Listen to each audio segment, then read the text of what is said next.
Hors des livres, j'en ai lu beaucoup, et sans lassitude. Ils sont devenus ma propre substance. J'ai frotté mon esprit à leur contact. Je me suis imprégné de leur suc.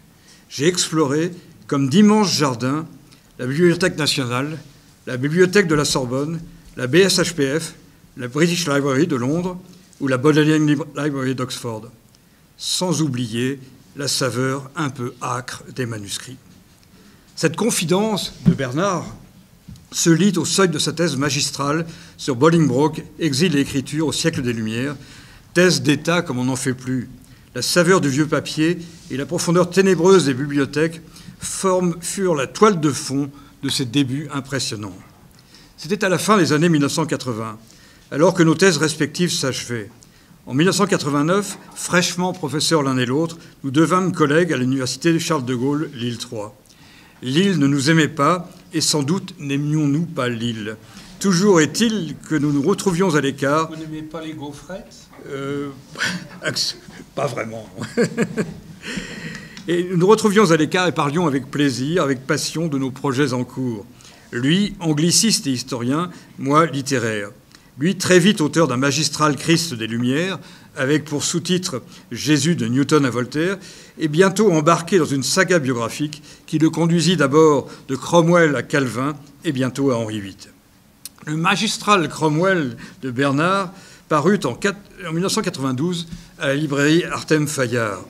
Biographie exhaustive, exemplaire, d'un capitaine puritain bientôt porté au premier plan du pouvoir, où des allusions à l'actualité présente, un long siècle finissant, qui n'en finissait pas de finir, émaille discrètement le texte, sans veine polémique, mais toujours avec un discret humour. J'en relève quelques exemples. Le XVIe siècle anglais maniait la hache avec une rare célérité. Formule acérée, aussitôt expliquée par cette proposition lapidaire, 2 femmes d'Henri VIII, parmi les 5 qu'il épousa, en firent l'amère expérience. Bernard devait bientôt développer la chose dans un volume publié en 1999 aux éditions Payot. Henri VIII, le pouvoir par la force. Par la hache, serait-on tenté de préciser. Mais le portrait d'Henri VIII n'est nullement caricatural et ne se borne pas aux exactions conjugales de ce féroce époux couronné. Un peu plus loin dans le Cromwell, Joseph Djougashvili, alias Staline, l'inventeur du goulag, comme il est aussitôt précisé, a le dernier mot face à H.G. Wells, l'auteur de science-fiction, venu le visiter à Moscou. Au nom de la Constitution, explique Staline, Cromwell a pris les armes, exécuté le roi, dissous le Parlement, emprisonné les uns et coupé le cou des autres. Bernard corrige, et à cette conclusion pessimiste, Staline apparemment n'a pas eu le dernier mot. Les révolutions, dont la révolution anglaise, ont cessé d'être triomphales. Ce qui ne les a pas empêchés de faire des ravages et surtout de susciter un étourdissement persistant et admiratif chez les intellectuels français longtemps fascinés par le communisme soviétique. Le Cromwell de Bernard a succédé de peu à la chute du mur de Berlin et à l'effondrement du communisme. Le parallèle entre la Révolution anglaise et la plus tardive Révolution française entraîne cette conclusion réservée et à tout le moins ironique, mais d'une ironie tragique. La volonté de faire tomber les têtes, si elle n'aboutit pas lors de la Révolution anglaise à un perfectionnement technique comparable à la machine du bon docteur Guillotin, crée dans l'entourage de Charles Ier un malaise compréhensible. La Révolution anglaise évitera les boucheries de prêtres et d'aristocrates ou les charrettes des condamnés. À l'exception de l'Irlande, elle ne s'accompagnera pas non plus de colonnes infernales. On s'entretuera plus courtoisement sur les champs de bataille ou dans les sacs des villes, ce qui, ajoute Bernard, par rapport aux terreurs qui s'en sont ensuivies dans l'histoire, prend presque des allures de civilité. Autre occurrence, l'impudence du gentleman Ravencroft n'est guère plus grande que celle des historiens lorsqu'ils tentent en vain, croyant se mettre à l'école de Marx, alors qu'ils sont les émules secrets de Guizot, de ramener la Révolution anglaise à quelques luttes des classes entre la noblesse, la bourgeoisie et le peuple. Rien de tout cela en fait.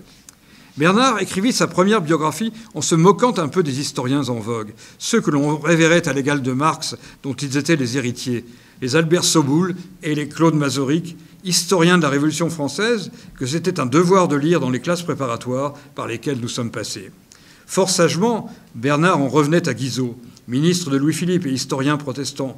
François Guizot, qui écrivit en 1841 une histoire de la Révolution d'Angleterre en 2 volumes, et quelques années plus tard, une histoire de la République d'Angleterre, également en 2 volumes. L'un et l'autre ouvrage sont abondamment cités, souvent avec éloge, dans le Cromwell de Bernard. Ce résumé savoureux concernant le printemps 1645. Cromwell s'exécute, tue quelques royalistes, en emprisonne d'autres, saisit leurs mousquets et leurs chevaux, sans oublier finalement de louer l'Éternel. D'évidence, tout se termine pour le mieux et pour la plus grande gloire de Dieu. Indépendant contre presbytérien. Il est possible d'extraire ainsi de la correspondance de Cromwell une sorte de petit livre rouge indépendantiste. Le petit livre rouge de la révolution culturelle est aujourd'hui un peu oublié et nous ramène au temps révolu du maoïsme. Mais en 92, lorsque parut cette biographie de Cromwell, la première en français, le petit livre rouge était un souvenir de jeunesse. Nous l'avions tous eu entre les mains. Chaque époque, d'une certaine manière, a eu son petit livre rouge. Comme le dit encore Bernard dans le même ouvrage, la révolution, comme disait Mao Tse-tung, n'est pas un dîner de gala. Gala ou pas, Cromwell a de toute évidence un robuste appétit. On en arrive à l'épisode des débats de Putney, où Cromwell parvient à résister aux niveleurs ou levelers. Les débats de Putney, par nombre d'aspects, rassemblent à une sorte de happening 68 heures, où se mêle l'Esprit Saint. Dieu étant bien présent au sein de l'Assemblée, la confrontation entre Cromwell et les radicaux prend des allures d'ordalie, et finalement la révolution religieuse ne l'emporte pas avant d'être oubliée. Le programme commun entre les indépendants et les niveleurs avance à grands pas, mais les uns et les autres échouent face à Cromwell. Le programme commun, on s'en souvient, est une expérience toute récente, vieille d'une dizaine d'années à peine, lorsque Bernard publie sa biographie de Cromwell, mais une expérience bien révolue. Les sociétés nationalisées ont été privatisées, le capitalisme a reconquis ses droits après l'éphémère parenthèse socialo-communiste. Dieu est toujours du côté de Cromwell, comme nous le confirme un peu plus loin Bernard. En face, le royalisme n'est qu'un cache-sexe, une feuille de vigne qui tente de dérober au regard les exactions du papisme. Ah, qu'il est doux de méditer, tandis que les derniers récalcitrants achèvent d'expirer sur les ineffables mystères de la foi. On sent Bernard agacé par son héros et lui prêtant une duplicité enfantine, aussi bien qu'une cruauté qui n'est que très rarement dénoncée à l'époque. Mais Bernard sait lui rendre un sincère hommage, par exemple dans sa manière de négocier habilement et sûrement. Cromwell informant Mazarin par des voies indirectes qu'il est prêt à le recevoir, quel salutaire démenti pour nous qui sortons à peine de l'âge des idéologies. Bernard met en scène, dans une version adoucie et édulcorée, les spasmes de son époque. La Révolution se dissoudra dans un fracas de tiroirs-caisses, écrit-il. Toujours est-il que l'éloge final est sincère. L'homme de foi qui accueille les Juifs en Angleterre défie les caricatures hâtives. Et ça, je fais écho à un propos qui a été tenu juste avant. Après avoir brillamment lancé son Cromwell, Bernard s'attaquera à Calvin en personne. Son Calvin biographie, d'abord publié chez Jean-Claude Lattès en 1995, réédité sous une forme corrigée chez Payot en 1999, est un maître et probe ouvrage. Certes, ce n'est pas la première biographie du réformateur, loin de là. Elle a été précédée de quelques années par le John Calvin de Bousma, mais elle est indiscutablement nouvelle, inspirée, écrite de main de maître. Jean Calvin, un personnage a priori peu sympathique. Mais Henri VIII ou Cromwell le sont-ils davantage ? Pourquoi Calvin sont les premiers mots de cet ouvrage ? La réponse est immédiate et duelle, contradictoire manifestement, par admiration et par exaspération. Réponse laconique et quelque peu mystérieuse, aussitôt expliquée. L'admiration, le christianisme dans sa diversité. L'exaspération, les chrétiens dans leur singularité. Cette contradiction se déploie dans la géographie de toute l'Europe. Protestants au nord, catholiques au sud. Au milieu, la France occupe une position intermédiaire, mais elle est sans doute plus catholique qu'on ne le croit, ne serait-ce que par ce goût de l'ossuaire qui poursuit la République du Panthéon à Verdun, ou par ces grandes messes laïques qui traitent encore la politique comme une variété de la prêtrise. Calvin apparaît comme la contre-épreuve nécessaire de ce catholicisme toujours vivace et dominant, malgré l'incrédulité régnante. Mais c'est un Calvin nullement figé, encore moins statufié, un Calvin en mouvement que dresse Bernard, comparable aux montagnes en mouvement que venait d'esquisser à grands traits, une dizaine d'années plus tôt, Jean Starominski. Calvin en mouvement. On appréciera les formules du genre « la foi est un objet historique non identifié » ou encore « le pape fait des bulles, le roi vaque à ses affaires ».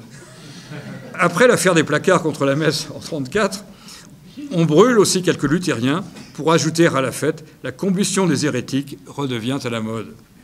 Les fleurettes de notre espérance, expression de Pierre Robert, alias Olivetan, le traducteur réformé de la Bible, comme le dit Bernard Cotteret, tout cela fleure bon la métaphore fraîchement cueillie. Toujours, selon Bernard, un parfum d'alpage, un charme montagnard envahissent la Bible d'Olivetan. Ce texte rugueux comme un torrent connaît cependant d'incessantes révisions. Reparcourons donc la Bible dans la traduction rocailleuse d'Olivetan et avançons dans l'austère carrière de Calvin. Paraît en 1536, comme vous le savez, l'institution de la religion chrétienne. Un seuil historique, comme le qualifie Bernard. L'épître au roi François Ier, qui ouvre l'ouvrage, est semé de notes anticléricales, comme lorsque l'auteur insiste sur les ventres oisifs des moines, dont les cloîtres sont comparés à des bordeaux, où l'on se saoule de la substance d'autrui. Se glisse soudain cette remarque entre parenthèses, le chaste Calvin a toujours été d'une imagination débridée quand il s'agit de décrire les mœurs des couvents, et d'une plume acérée quand il s'agit de pourfendre ses collègues, différant légèrement de lui quant à l'exégèse ou à l'ecclésiologie. Ce qui ne l'empêche pas de convoler avec Idlette de Bure, non sans difficulté pour la trouver. Et Bernard prend plaisir à rappeler cette recherche impérieuse. L'argumentaire tient du bureau de placement, tout autant que de l'annonce matrimoniale. Prédicateur de l'Évangile cherche femme pudique pour maternage, et peut-être plus, femme non sérieuse, s'abstenir. Comme le constate Bernard, l'offre en soi manque terriblement d'attrait. Et Calvin se désole, avant de se résigner, puis d'accepter de plein cœur celle qui lui revient. Le seul enfant issu de ce couple meurt prématuré, et aussitôt prénommé Jacques, meurt quelques jours après sa naissance. En somme, Calvin n'a pas investi l'État.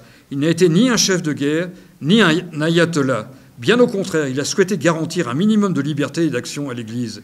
Le calvinisme n'est pas un rationalisme. Calvin n'est pas pleinement, totalement moderne. Crainte de la sorcellerie ou de l'hérétique entraîne leur cortège de remèdes expéditifs, voire barbares, emprisonnement, torture, bûcher. Les sorciers, comme les hérétiques, se caractérisent, c'est bien connu, par leur caractère combustible. La phrase est de Bernard. D'où l'affaire Michel Servet, ce médecin génial, découvreur de la circulation du sang, qui commit l'imprudence de se rendre à Genève pour défier les certitudes calviniennes en matière de dogme. Réprouvant le jugement horrifié de Voltaire sur Calvin, lequel fit condamner Servet au bûcher, Bernard prend du recul.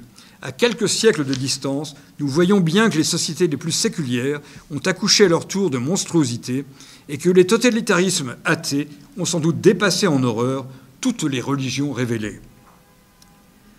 Un bon hérétique est un hérétique mort, formule de Bernard. Formule ironique, bien sûr. Il reste que Servet est brûlé sur le plateau de Champel, à la porte de Genève, le 27 octobre 1553, pour s'être entêté à nier obstinément la Trinité et avoir douté de la divinité de Jésus, ce que Théodore de Bèze s'emploie aussitôt à expliquer dans un traité justificatif. J'en arrive au dégoût de Calvin pour l'odieux mélange du sacré et du profane. Je cite encore Bernard. « Proposition choquante, insultante, infamante dans sa rabelaisienne crudité. Le catholicisme, par son goût des formes et des célébrations, s'attache au putrescible. Des bas-fonds au bas-ventre, Calvin énonce à son insu les règles de la pudeur moderne. Répulsion et fascination pour le corps, rejet du mélange des substances, séparation des espèces et des espaces. Le Dieu de Calvin est un Dieu propre. » La formule de Bernard. La répugnance qu'avoue Calvin envers la viscosité des saintes huiles dont périodiquement use l'Église romaine, qu'est-elle enfin, sinon un gigantesque dédain pour les formes sensibles d'une religion charnelle cédant au vertige de la morbidité et du débridement. Le Dieu de Calvin, comme ultérieurement celui des philosophes, est armé de l'équerre et du compas. Il règne sur le monde circulaire, le monde sphérique qu'il a créé. L'équerre et le compas font penser à une gravure célèbre de William Blake. Calvin parle de Dieu avec une passion de légiste ou de géomètre, Il nous glace un peu, remarque Bernard. Le dieu géomètre est plus un dieu des Lumières qu'un dieu de la Réforme, sans doute, mais qu'importe à vrai dire, l'essentiel est qu'un dieu artiste préside au devenir du monde. On ne peut qu'être frappé par la solennité du ton. On entre dans l'institution, et il y a un magnifique chapitre consacré à l'institution de la religion chrétienne, l'on entre dans l'institution comme dans une cathédrale bâtie par le temps et où chaque pilier, chaque pilastre sont dotés d'une histoire. Ce qui n'empêche pas ce bâtisseur de cathédrale de se situer à part et en avant de la chrétienté de son temps, ne serait-ce que par son rapport assez favorable aux Juifs. Le Christ de Calvin est un réformateur du judaïsme. Cette solennité n'est toutefois pas dépourvue d'humour. Je cite encore Bernard. « Pauvre Calvin, victime de son système. La prédestination est devenue le loup-garou de la théologie réformée, observe Bernard. » Et je conclus maintenant. Où situer Saint Luther, Saint Calvin, Saint Jansénius, s'exclamait non sans humour Milord Bolingbroke, dont je suis parti tout à l'heure, au beau milieu du XVIIIe siècle. Mais Calvin n'ambitionna jamais pour lui-même la sainteté, ni même le caractère exceptionnel de son destin. À Genève, au cimetière de Plainpalais, une simple stèle dressée dans l'herbe signale sa présence ou son absence. Au total, malgré quelques traits d'humour, parfois fort noirs, comme on l'a vu, le Calvin de Bernard Cotteret est un ouvrage grave, parfaitement informé, un livre de conviction, de foi personnelle. Merci beaucoup.